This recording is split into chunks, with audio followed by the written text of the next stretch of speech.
Surat crime બ્રાન્ચે મુંબઈમાં ધાડ અને વલસાડમાં રેલવે આંગણીયા લૂંટ જેવા ગંભીર ગુનાઓમાં સંડોવાયેલા 4 રીઢા આરોપીઓને ઝડપી પાડવામાં મોટી સફળતા મેળવી છે.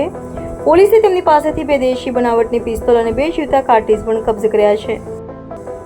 સુરત શહેર પોલીસ કમિશનરની સૂચનાથી ક્રાઇમ બ્રાન્ચની ટીમો ગેરકાયદેસર હથિયારો શોધી કાઢવા માટે કાર્યરત હતી. દરમિયાન બાતમીના આધારે પોલીસે જહાંગીરપુરા વિસ્તારમાંથી જીતેન્દ્ર ઉર્ફે જ્વાલા યાદવ, ગુલશન ઉર્ફે ટિંકુ કુમાર પટેલ, નિલેશ ઉર્ફે અજીત દુબે અને રત્નેશ ઉર્ફે ગગનસિંહ નામના 4 આરોપીઓને પકડી પાડ્યા હતા. પોલીસે તેમની પાસેથી 2 દેશી તમંચા અને 2 જીવતા કાર્ટ્રિજ કબજે કર્યા છે અને તેમની વિરુદ્ધ આર્મ્સ એક્ટ હેઠળ ગુનો નોંધ્યો છે. પોલીસ તપાસમાં જાણવા મળ્યું છે કે આરોપીઓ થોડા સમય પહેલા જ ગંભીર ગુનાઓમાં જેલમાંથી છૂટીને આવ્યા છે અને અગાઉ પણ ખૂન, લૂંટ અને ધાડ જેવા અનેક ગુનાઓમાં સંડોવાયેલા છે.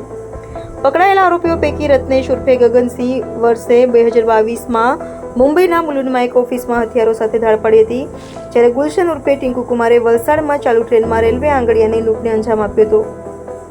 પોલીસ હાલમાં આરોપીઓની વધુ પૂછપરછ કરી રહી છે અને તેઓ અન્ય કોઈ ગુનામાં સંડોવાયેલા છે કે કેમ તેની તપાસ ચાલુ છે. પોલીસના જણાવ્યા અનુસાર આરોપીઓ હથિયારો મેળવીને લૂંટની યોજના બનાવી રહ્યા હતા, પરંતુ તે પહેલા જ ક્રાઇમ બ્રાન્ચે તેમને પકડી પાડ્યા હતા. સુરત પોલીસ તરફથી જો એક મુહિમ ચલાવવામાં આવી રહી છે, જેટલા અમારા લુખાઓ અહીંયા છે, ક્રિમિનલો છે, એના વિરુદ્ધમાં જો ટીમો કામ કરી રહી છે. એમાં સુરત શહેર ક્રાઇમ બ્રાન્ચને ઇન્ફોર્મેશન મળી કે લગભગ 4 જેટલા છોકરાઓ છે. આ છોકરાઓ એના પાસે વેપન છે અને વેપન લઈને આ લોકો પૈસાના બહુ જરૂરિયાતમાં છે, કોઈ મોટો ક્રાઇમ કરવાની તૈયારીમાં છે. અને એવું પણ આપણે જાણવા મળ્યા કે પૂના પાસે આ લોકો કંઈ કેનાલ પાસે ફાયરિંગ અને પ્રેક્ટિસ પણ કરી છે વેપન છે જો. તો આ બાતમીના આધારે તાત્કાલિક જો પોલીસની ટીમ, સુરત ક્રાઇમ બ્રાન્ચની ટીમે આ બધા આરોપીઓના શોધા જોઈએ અને એના બી ધરપકડ કરી જોઈએ. આ આરોપીઓ જે 4 આરોપીઓ પાસેથી 2 વેપન આપણને મળ્યા છે જોઈએ અને આ આરોપીઓ બધા ગુનેગાર જ છે. અહીંયા અલગ અલગ ગુનાઓ પકડેલા, જેમાં એક જીતેન્દ્ર ઉર્ફે જ્વાલા રાજ બહાદુર યાદવ 27 વર્ષ એની ઉંમર છે, આ જૌનપુર જિલ્લા જૌનપુરના છે. અને એક ગુલશન, આ જો જીતેન્દ્ર જ્વાલા છે એના ઉપર ઓલરેડી મર્ડરના ગુના 302ના ગુના એના 2019માં દાખલ થયા હતા ડિંડોલી પોલીસ સ્ટેશનમાં. અને બીજા આરોપીઓ છે ગુલશન ઉર્ફે ટિંકુ કુમાર દેવેન્દ્ર પટેલ, એના ઉપર બી જો આ બી પટના બિહારના આરોપી છે, એના ઉંમર બી 29 વર્ષ એના ઉંમર છે. અને આ જો રેલવેમાં 307 ફાયરિંગ કરીને રેલવેના 2017માં એમાં ગુનામાં સામેલ હતા જો. એના સાથે જો ક્રાઇમ બ્રાન્ચમાં આર્મ્સ એક્ટમાં ગુનામાં અને એક વલસાડ રેલવેમાં ધાડના ગુનામાં આ પકડાયેલા છે આરોપી જો. અને ત્રીજા ગુનેગાર છે નિલેશ ઉર્ફે અજીત. તો નિલેશ ઉર્ફે અજીત જૌનપુરના રહેવાસી છે જો. અને આ બી એના ઉપર જો લિંબાયતમાં ગુના, લિંબાયત પોલીસ સ્ટેશનમાં જો મારામારી અને આ પ્રકારના ગુનાઓ એના ઉપર દાખલ થયેલા છે.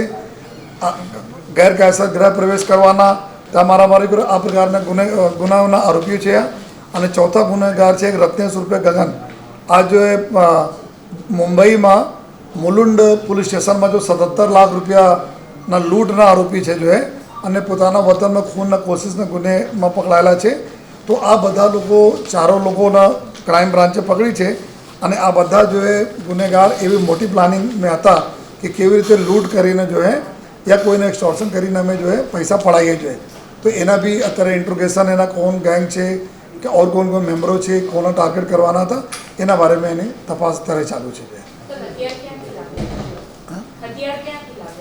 હથિયાર આ લોકોને જો અભી ઇન્ટ્રોગેશનમાં હતા કે એના એક જો ચોથા આરોપી જો મેં બતાવ્યા કે રત્નેશ ઉર્ફે ગગન છે, આ જો વેપનના સપ્લાયર છે, આ મેન જો જૌનપુર ઉત્તર પ્રદેશના છે, આ જો બીજા 3 લોકોને લઈ આવીને વેપન આપેલા છે.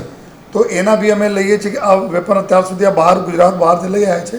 તો એના અત્યારે અમે નામ નહીં ડિસ્ક્લોઝ કરી શકીએ, લેકિન ટીમો કામ કરી રહી છે કે જ્યાંથી એના આપણે ગુજરાત બહાર સપ્લાય થઈ છે. જો રત્નેશ લઈને આવ્યા હતા તો એના ઓર ક્યાં ક્યાં વેપન આપેલા છે, બીજા કોણ છે, એના ઉપર અમારી ટીમો બી કામ કરશે.